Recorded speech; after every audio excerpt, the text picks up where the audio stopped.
Bonjour à tous. Le ministre de la Ville et du Logement visite aujourd'hui à Dijon. Vincent Jeanbrun doit se rendre dans le quartier de Fontaine-Douche cet après-midi. Un déplacement consacré à la présentation des rénovations dans le cadre du projet européen Response en matière de transition énergétique.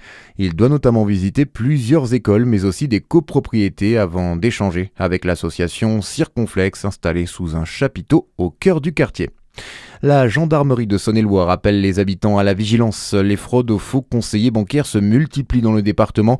Nous ne savons plus quoi faire pour avertir nos concitoyens face à ce phénomène en cours au niveau régional et sans doute au-delà, écrivent les gendarmes sur leur page Facebook.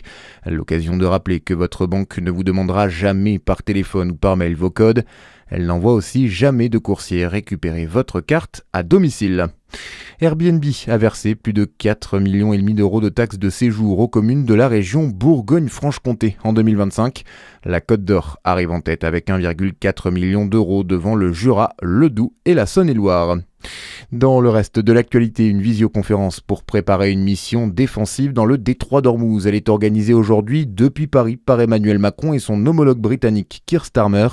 La discussion est ouverte à tous les pays non belligérants volontaires avec une ambition qui dépasse la seule question du détroit d'Ormuz, comme nous l'explique Dorothée Schmidt, responsable du programme Turquie-Moyen-Orient de l'Institut français des relations internationales. Cette réunion, elle va d'abord préciser quelle forme de consensus on peut obtenir au-delà des pays de l'UE, une forme de désalignement face aux États-Unis. C'est quand même un symptôme de la crise transatlantique qui est assez fort, mais c'est aussi une preuve que les Européens sont capables d'aller parler pour construire des objectifs communs à des pays qui ne sont pas uniquement des pays européens et qu'il faudra que tous ces pays travaillent ensemble après la guerre. Dire que le cessez-le-feu est un préalable à tout engagement collectif, c'est aussi une forme de pression envers les États-Unis, amener l'ensemble des protagonistes à considérer que la solution, elle sera maintenant diplomatique et qu'elle n'est pas militaire. Notez que ce matin, Emmanuel Macron a fait part de sa préoccupation face à une trêve qui semble déjà fragilisée entre Israël et le Liban.